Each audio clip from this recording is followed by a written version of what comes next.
Legislative IQ. Increase your legislative intelligence with Florida's policy, budget, and campaign monitoring service. Subscribe today at legislativeiq.com.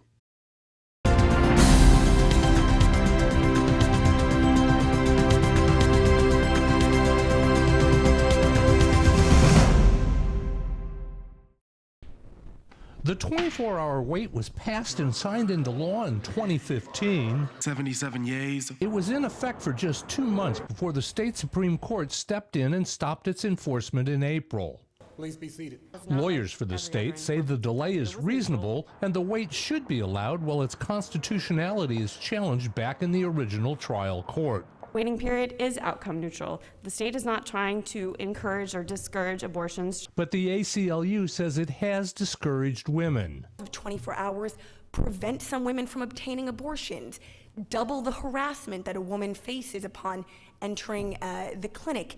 28 other states have some sort of waiting period, but none of them has as strong a constitutional right of privacy as Florida.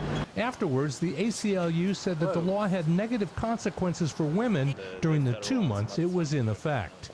Women missed work and wages they would not have otherwise had to lose.